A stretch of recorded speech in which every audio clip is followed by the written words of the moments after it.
Hello friends, Dimitri here, back with another commentary for a Ward 3 Ironworks project video. In this episode, Brittany and Jonathan are they are fabricating a medieval style castle chandelier. It's going to be a fixture for 6 light bulbs, and it's going to be used for a gaming room in the end after the build is completed. This build is going to come to you in the form of multiple parts in multiple videos, so stay tuned for that.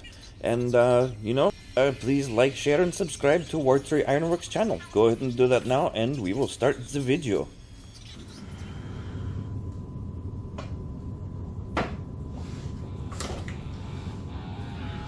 Hello folks, and welcome back.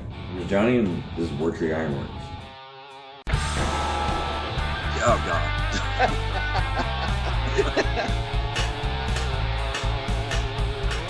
Today we have Jim from the Crazy Viking Forge. How are you doing today? Wow, very nice transition. And so we begin. We're starting with the texturing work, which they will kind of blast through. It's not going to be a big part of this video, but it is important nonetheless, so it gets covered. They're doing texturing with a ball peen hammer, just going across, and it looks as though they are going to be switching to floor to finish texturing work. So this is for more than one reason. They can add a weight to help prevent extreme bending from the texturing process, which they still have to straighten out, but it's not as much. Other reason is 2 people can work on it at once, as you see here. There's really not much to it. So moving on to the next step of the process. This is the most tedious part of the process, as they are hand bending it with a 3-pin method. The length of mild steel is too much for one person to hold at one time to be able to do this, and with the technological constraints in the shop, this is what they had to use.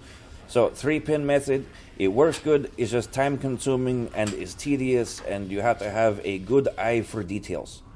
Overall, I would say this process took maybe 2 days to actually create a nearly perfect circle. And so let's kind of shoot through this part of this process.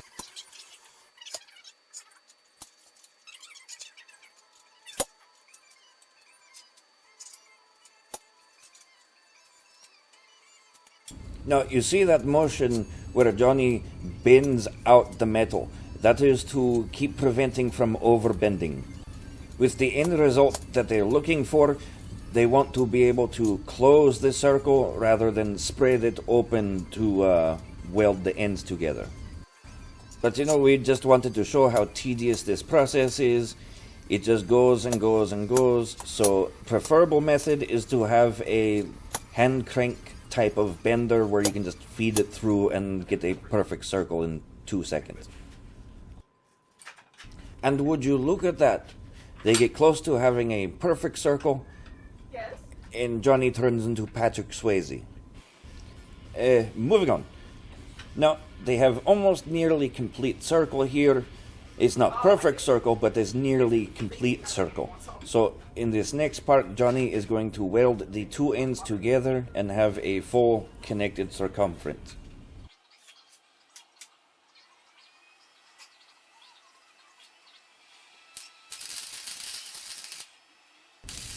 So keep in mind, these are little more than tack welds. They are strong enough to keep circle together without breaking during the bending process of creating the circle.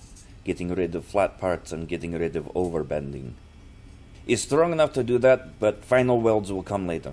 But nonetheless, this is done on both sides.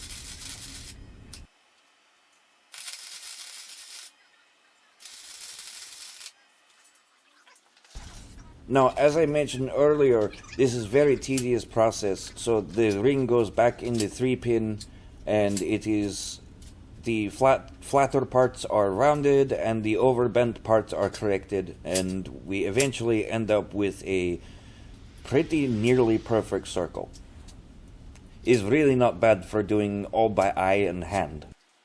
We don't show entire process of doing this rig, otherwise it'd be long video, but one technique Johnny employs is rolling ring across the floor, and when it stops, that is when you know you have reached a high point in the material and it needs to go back into the 3-pin to be corrected. That is an overbend.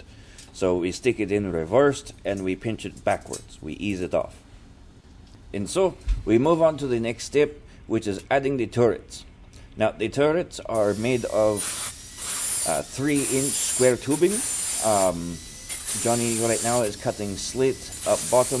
It goes up 4 inches, the entire width of the circumference material.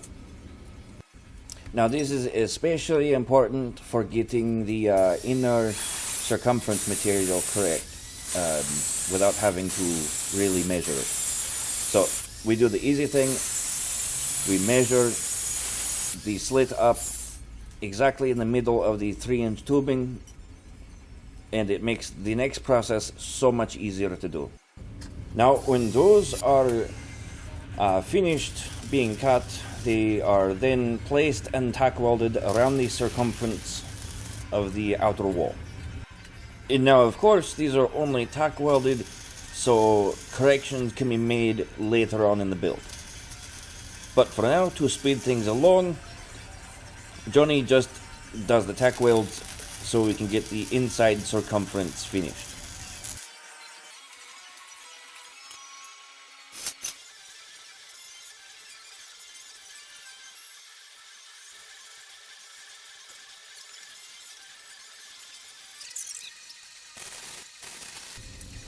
And so now that we see how Johnny is doing this part of the build, we can move on to the inside circumference, which we have talked so much about.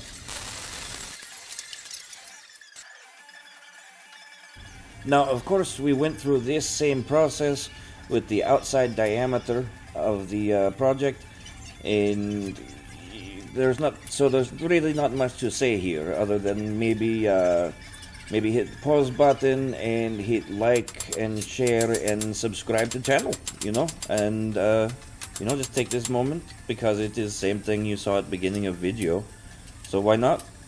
Go ahead and like, share and subscribe. Do it right now. We very much appreciate anyone who subscribes to the channel. And Dimitri, your good friend Dimitri, me, appreciates it especially because right now I'm eating rotten fish only. So maybe one day channel gets more subscribers, we can monetize, and maybe Dimitri eats fresh fish. You never know the possibility. You can only find out if you like and share and subscribe. And so with that, I say back to the video, and I'm going to speed this part up.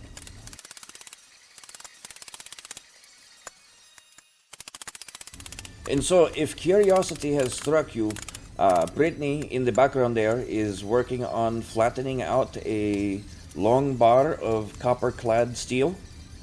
And you see, she is so helpful. She even between heats helps John with creating the circumference for the inner circle. It's so wonderful. It's great to see couples working together on, a business.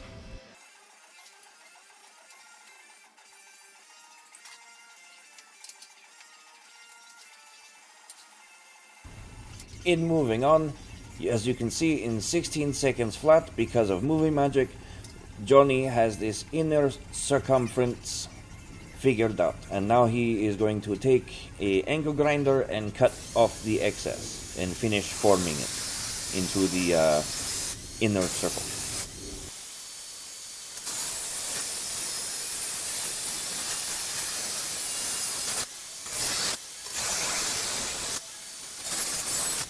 And so, like I say, when he's finished cutting that piece, he's going to form it, and we actually lose some footage here. The camera died.